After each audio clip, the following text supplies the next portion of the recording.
Livingstone, I presume. We are now going over to the Metropolitan Police Sports for the start of the 1500 metres.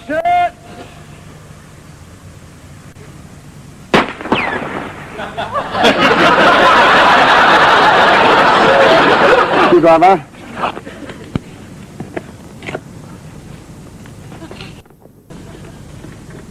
There we are. Oh, well done, sir. Wrench.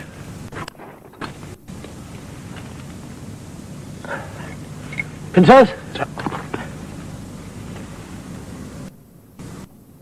Small screwdriver. Sir. Ah. That's it.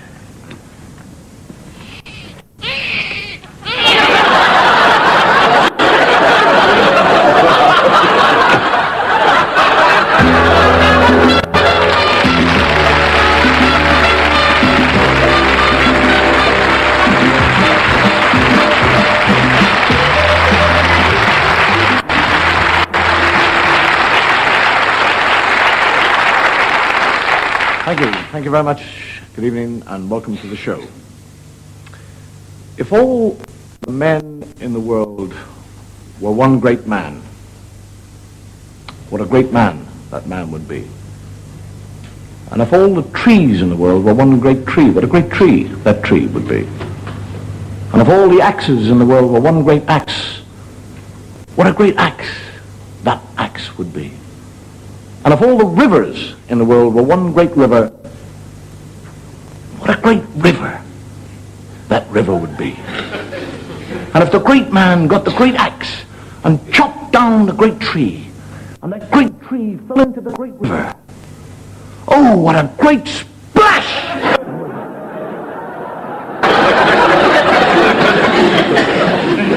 The other thing I am accused of, people write to me and say, why do you always tell Irish jokes? I'm an Irishman.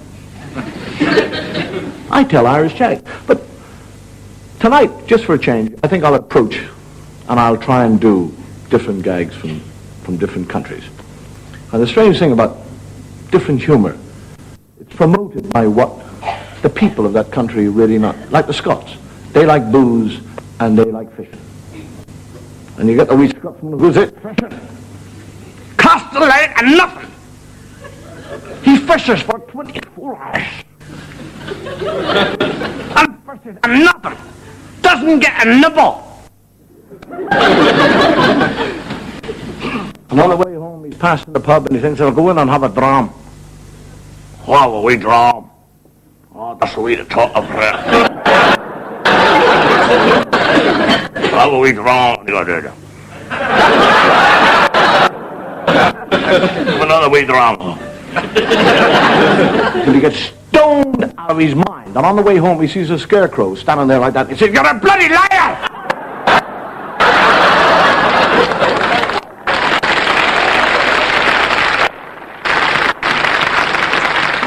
The Italian sense of humor is guided by basics, like food, the family, and sex.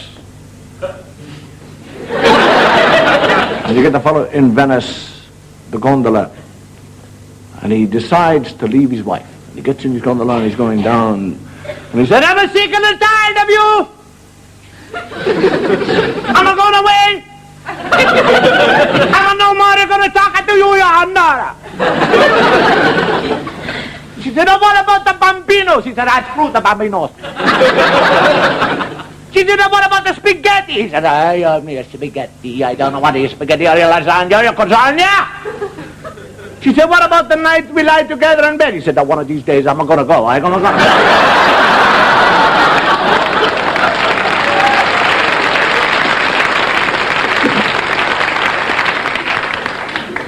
The Germans actually have a Teutonic sense of humor. And the doctor says to the fellow, he said, I am sorry to have to tell you that we must amputate the leg. Then if you wish to amputate my leg, I am glad to have the leg amputated.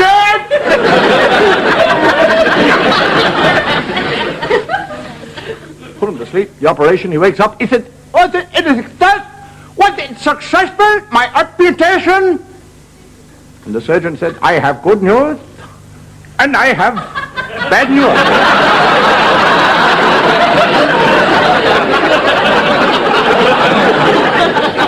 He said, "What? Is that bad news?" He said, "We have amputated the wrong leg." He said, "What is the good news?" He says, "You don't have to have the other leg amputated."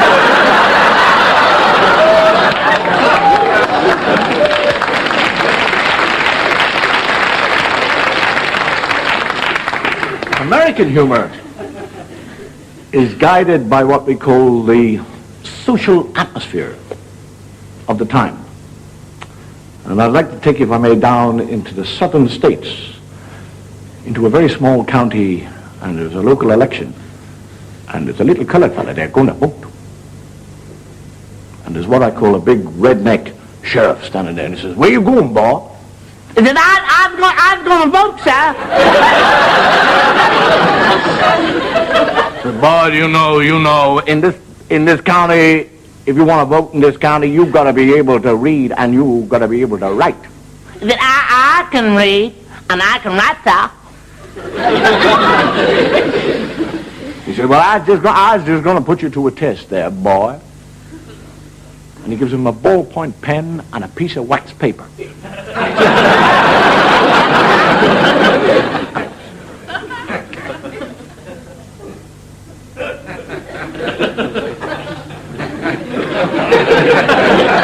"I could write this morning." He said, "You just proved to me you can't write. Now, can you read?" He said, "Of course I can read, sir."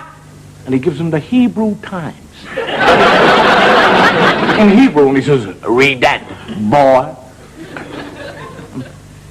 He said, I can't make out the small print, but I can make out the big headline." He said, "What does it say?" He said, "No niggers voting in this county today."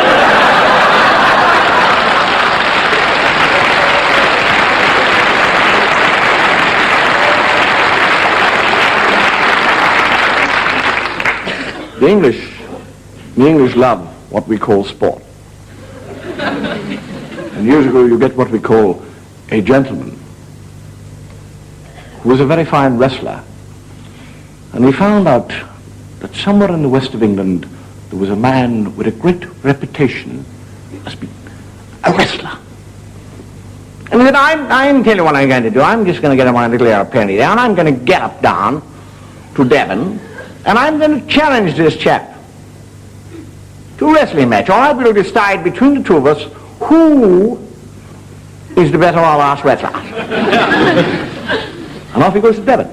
And he gets to a blacksmith shop, and there's a gigantic fella standing there with a hammer and the anvil. And he's going, toom, toom. He said, "Excuse me, old chap, is your name Mr. Hobbs?" He said, "Aye, that be my name, sir." He said, I believe that you have a reputation somewhat of being somewhat good chappy at wrestling." He said, "I do, sir. I do have a reputation around these parts being a good wrestler." He said, well, I'm going to challenge you to a wrestling match, okay?" Gets off his horse, and the blacksmith goes, and gets him. Goes,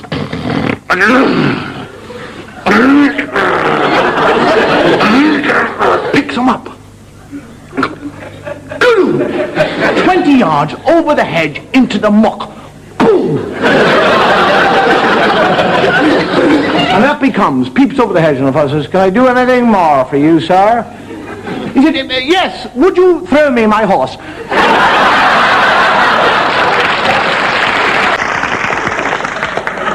You know, actually, there's one thing, and I made this very simple. There's one thing I hate in life, and it's what I call homespun philosophy. And it normally comes in what we call proverb form. Like people say, "Don't cross your bridges until you come to them." How the hell can you cross a bridge? What are you doing in Bradford? "I'm waiting for Tower Bridge to open so I can cross over." And they say things like, it takes a thief to catch a thief. Now that doesn't say a lot for the police force.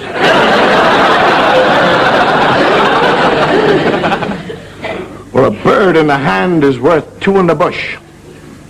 The fellow who said that didn't spend an hour in the bushes with a couple of birds. I love the one they say, they passed like ships in the night. Imagine two people going up a corridor going,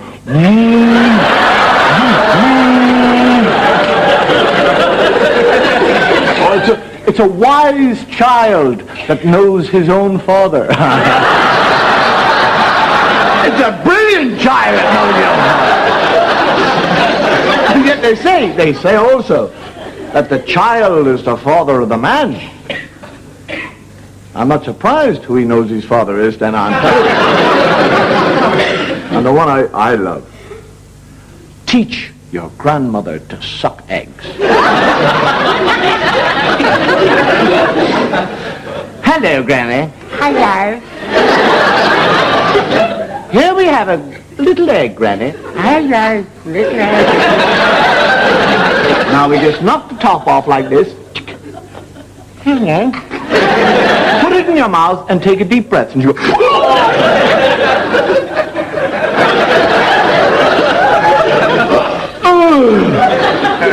and dies. Teach your grandmother to suck eggs. There's many a slip twixt cup and lip. I bet you the fellow who said that was a drunk.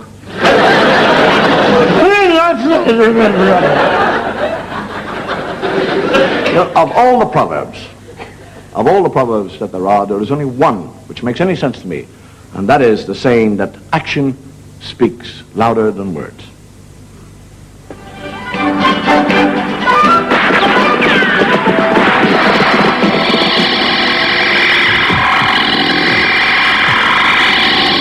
We should like to apologize for the loss of picture.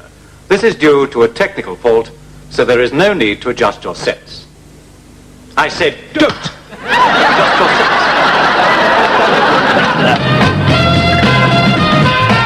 And so we say farewell to Archibald Smith, a good, kind, simple soul. He wasn't. He was a terrible arguer. Never let things be. Had to be right. Always had to have the last word. No, I didn't.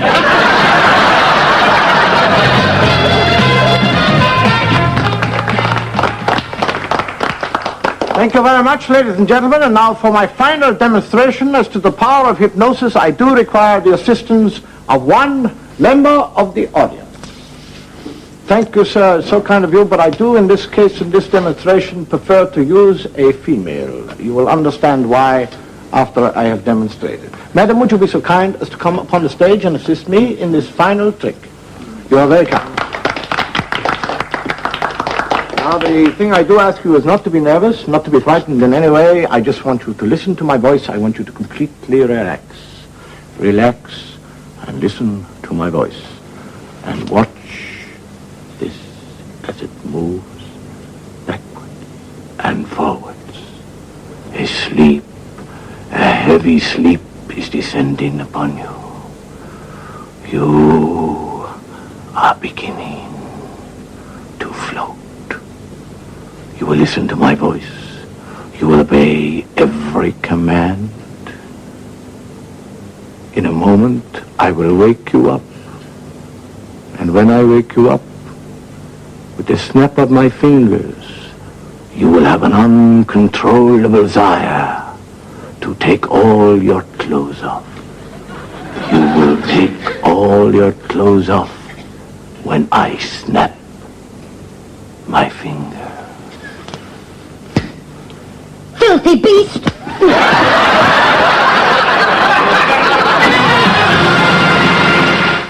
You ever heard the expression, it's all in the mind? You're imagining things. You should see a psychiatrist. People who see psychiatrists are people who build castles in the air. And a psychiatrist is like a landlord. He collects the rent. The other fellow goes in and he said, can I speak to you, doctor? He said, yes. He said, I think I'm a dog. I am a dog. I'm a dog. And the psychiatrist said, would you lie on the couch? He said, I'm not allowed on the couch.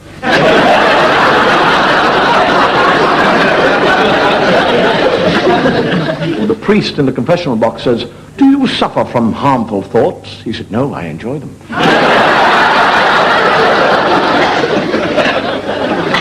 They say it's all in the mind. The man who controls the mind, and he's lying in bed, and he is about to go to sleep. And he's worked out his own way of making his body go to sleep. And he lies there and he says, toes, toes, go to sleep. Foot, heel, leg, knee, go to sleep. Thigh, body, go to sleep. Arms, go to sleep. Jaw, go to sleep. Brain, go to sleep.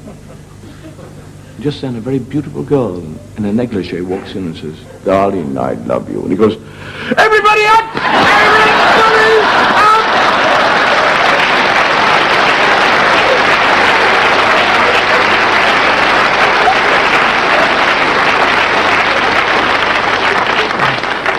Gotta be careful with those karate chops. And maybe it took me knee off. It is said that the mind can control the body. And the mind can control the imagination. But can the imagination control the mind? I suppose it all depends on what state your mind is in at the time. Oh, sorry. Oh, that's all right. I'll knock. Bye-bye. Bye.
We ask you to take this poor soul into the kingdom of heaven. I beg to differ. This one belongs to me.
All I can tell you was cold. The thing, I don't know if you know anything about monasteries, but it's a place you can go to retreat, what we call a retreat, which means you can isolate yourself from the bothers and troubles of the world. And there's a man who goes every year to a monastery. And the prior says, is there anything I can do to help you while you're here? And he said, yes. He said, there's only 3 things you can give me. I'd like an apple, an orange, and a piece of string. And he's given these. And the prior, who's in the next cell to him, lies there awake all night, listening to this fellow, and all he can hear is, whang! Boom, bang, chick, chick, chick, chick, boom, bang! Whang, dung, boom, boom, a chick, chick, chick, chick, boom, boom. He thinks, what the hell is he doing in there? And he thinks curiosity is the weapon of Satan. I will not ask him. And the man goes away and he comes back next year. And he said, can I do it? He said, yes, I'd like, all the whole kind of thing, the orange, the apple, the piece of string.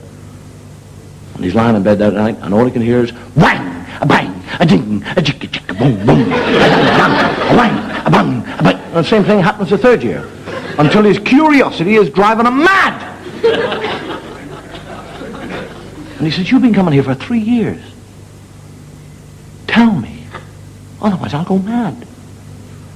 Why do you have an orange and an apple and a piece of string, and I lie in the next cell to you, and all I can hear is a whang, a bang, a chink, a chink, a chink, a doo, a boom, a rum, a doo, a chink, a chink, a boom.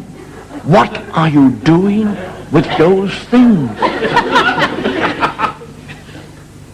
And he said, I will tell you, providing you promise to me that you will never, ever tell anybody else.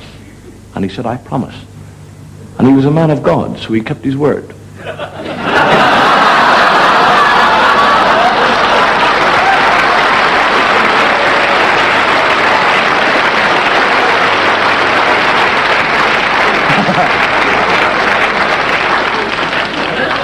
Drive you mad, that wouldn't it? But the terrible thing is, when I'm telling that guy, I can't remember whether I've said orange, apple, or apple and orange, or a piece of lemon. I'm not quite sure. We, in the show, generally come to one part of the show where we have what we call a hodgepodge collection of items.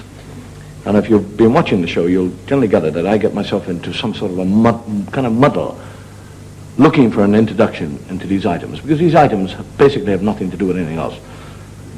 So tonight, I think I've solved this problem. I won't look for an introduction. I won't even bother about it.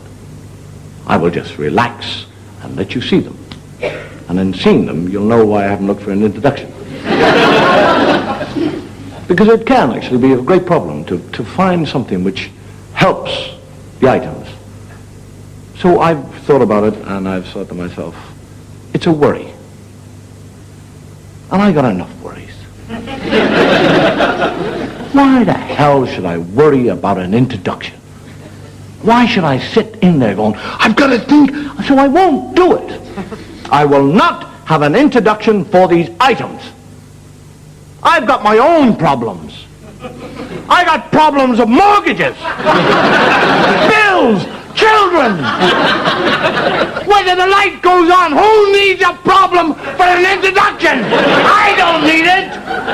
If you want an introduction, make up your own introduction. I am sick and tired sitting here thinking about introduction. Morning, Mr. Jefferson. I'm just going to remove the plaster. That's right. Will you please put your hands by your side? Please relax. That's right. I'll just undo the buttons. Now, please, Mr. Jefferson, do not be difficult. That's right. Will you just put your arms down by your side? I shall remove the plaster in 1.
The fire's just gone out.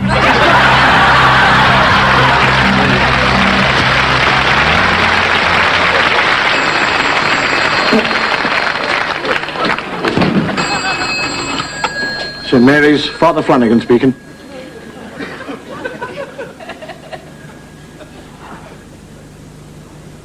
It's himself.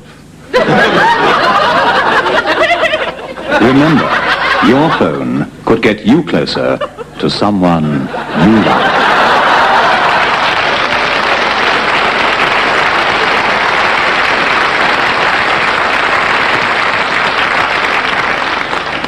I wouldn't mind, but he reversed the charges. I don't know whether you've ever had or been in the position of trying to explain to a foreigner what we call a traditional British pantomime.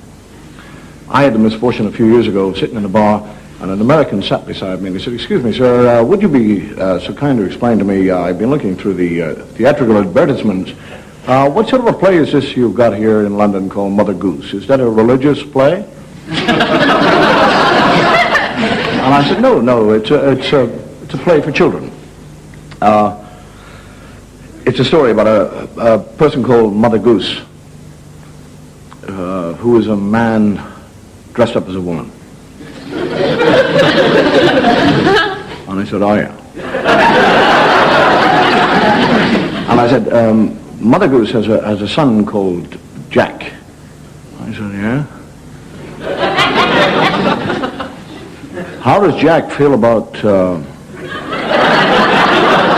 having a mother who's a man dressed up as a woman?" I said, "Well, in actual fact, Jack is a girl dressed up as a boy. And they have a goose."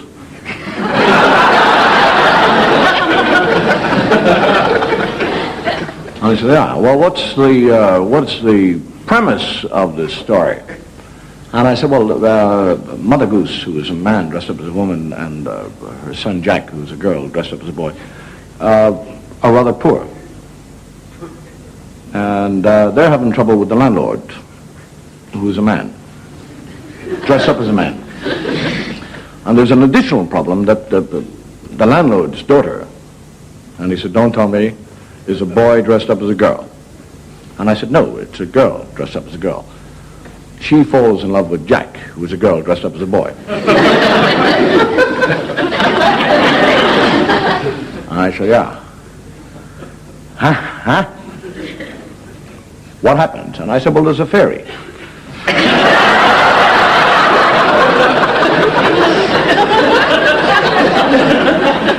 And she said, "Yeah, there's a fairy who comes in and waves a magic wand, and the goose lays golden eggs. And the landlord, or the squire, who's a man dressed up as a man, falls in love with Mother Goose, who's a man dressed up as a woman. And Jack, who is a girl dressed up as a boy, marries the girl who is dressed up as a girl." And he said, "What about the fairy?" I said, "Well, she got the goose."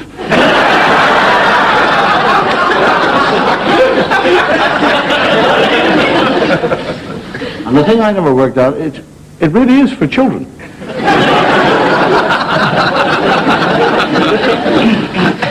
Actually, the thing that I have always personally loved about fairy stories is that they always begin with "once upon a time," and they always finish up with "and they lived happily ever after."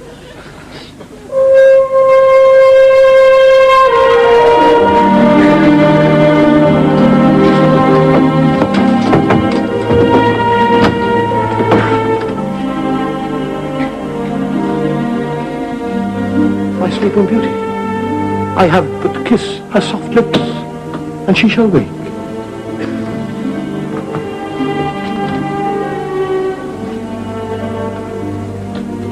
Where on earth have you been? Oh, God, I don't want to hear any of your lies. I know gallivanting around, enjoying yourself, leaving me here, all on my own for the past 100 years.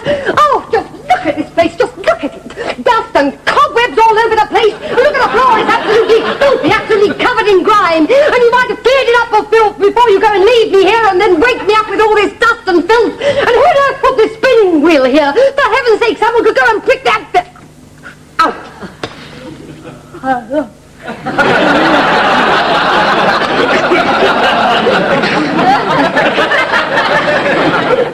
God for that. Habit that is left over from childhood is to get into the warmth and security of your own bed with a good book and escape from the world and from what the night might bring.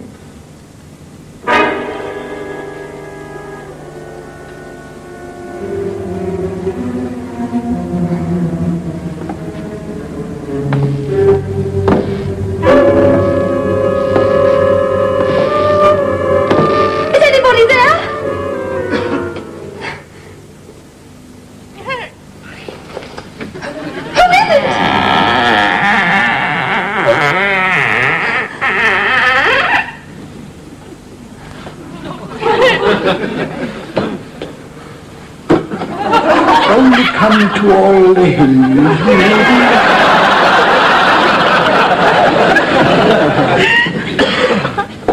Good night.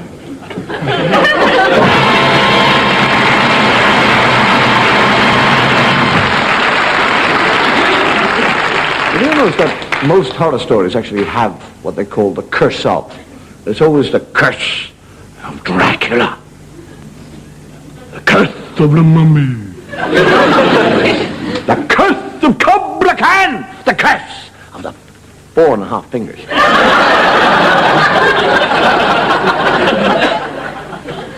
Tonight, ladies and gentlemen, we would, if we may, like to present our production of one of the most horrific, spine-chilling of all horror stories.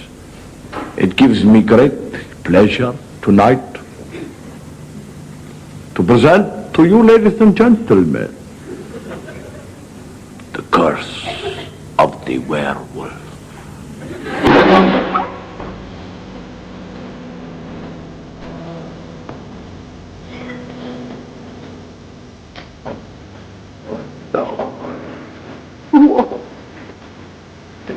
Oh, wait a minute!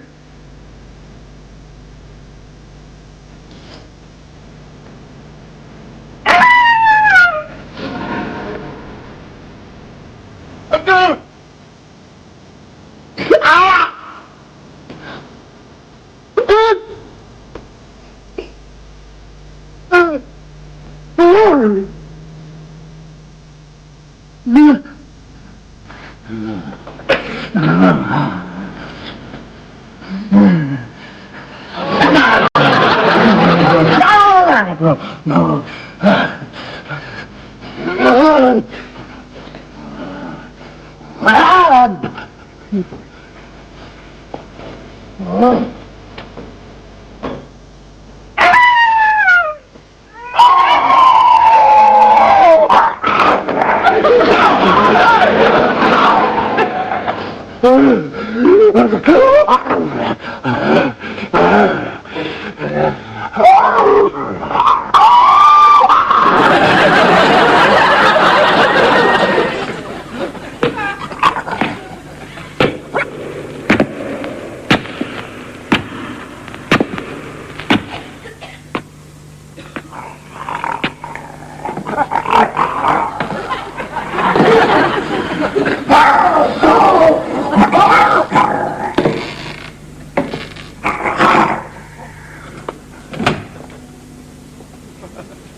They are walking serious.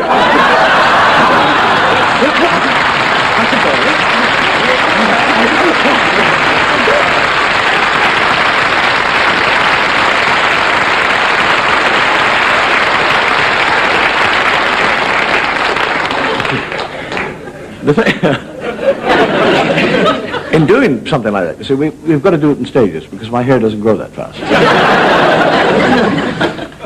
Really, I mean, we make up, and then what we say, we stop tape, we hold it. And I go off and I get made up a little bit more, and I come back and we do a little bit more, and so on. And I was just in the final stage when something went wrong, so I had to wait for half an hour. So I had to go to the loo. So I walk in, there's a fellow standing there, so I'm doing what I'm doing, and he's doing what he's doing. And he's going, and he went,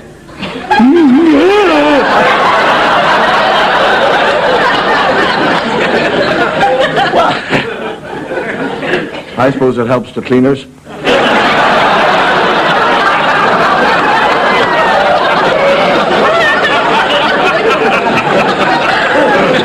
You think I'm joking, it's true. But that's the thing I like, because, I mean, you go for a drink in the bar on the BBC, and it's the only place in the world you'll see Henry VII and Henry VIII buying Queen Elizabeth I a Bloody Mary.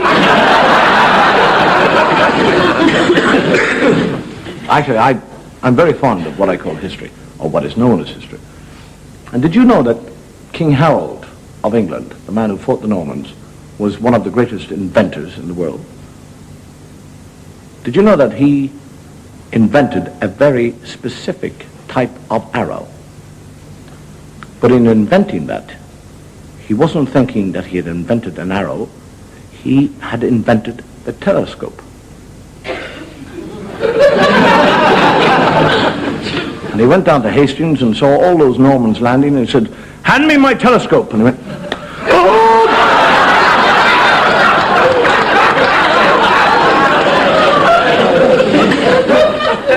And the Vikings, what about those Vikings, the long ships?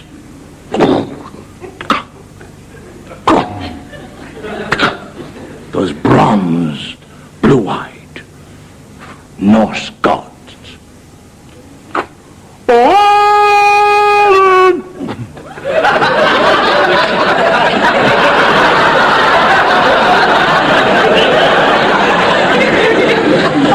Terror that they created in the Saxons and the Celts as that long boat would come around the curve of the Firth.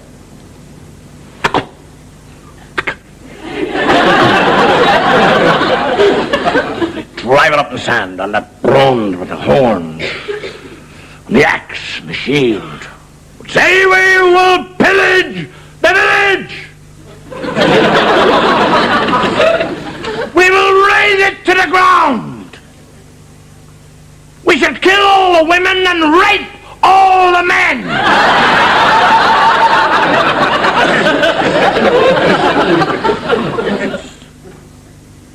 You got that, boy? Kill all the men and rape all the women. He said, "You play your games, I play mine."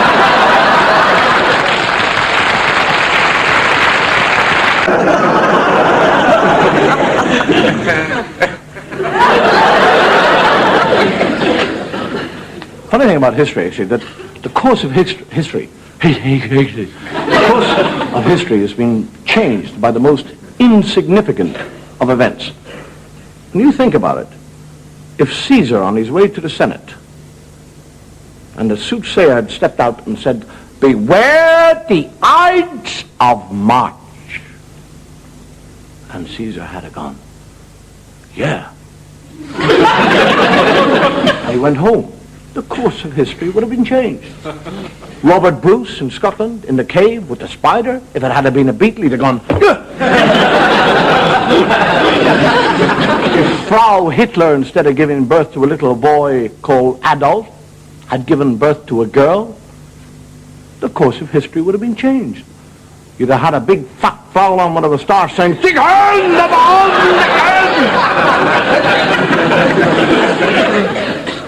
Mind you, if we'd have had a hand in the course of history, it would have been very different than what it is today. God! It's Adam here!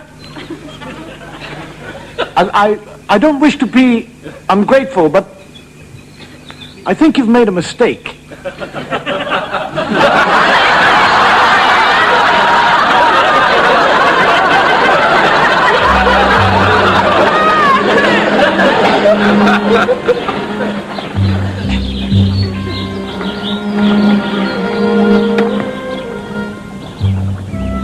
Moses, forgive me, but you are meant for better things. God has taken your destiny into his own hands.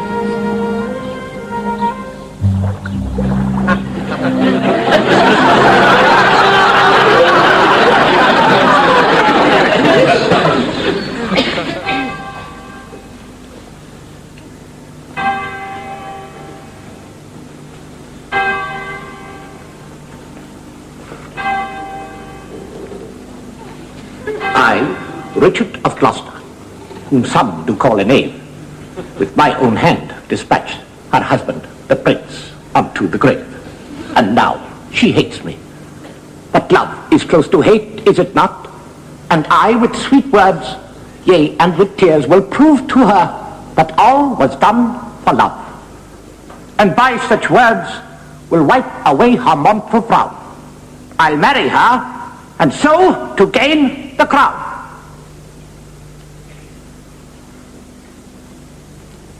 Teach not thy lips such scorn, my lady.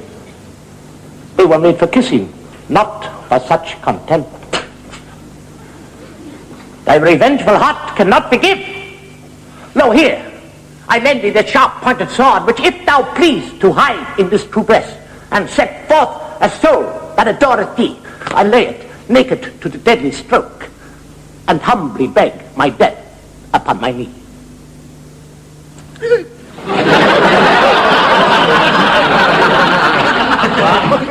You are not supposed to do that.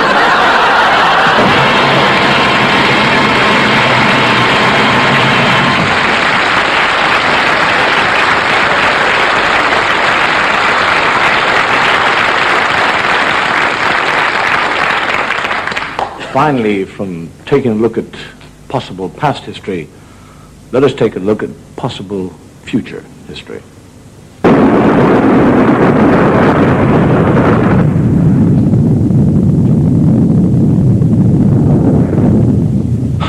Oh, my darling, do you realize that we are the last survivors on Earth? Together we will start again.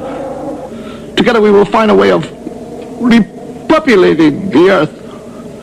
You and I together succeed. We will start.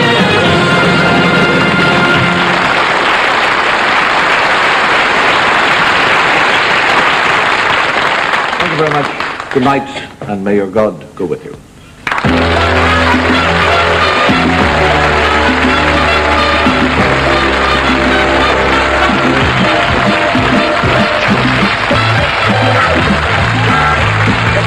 And Dave Allen returns next Saturday night at 8:30 with more of his unique humour. But next on 7, Bodie and Doyle star as the professionals.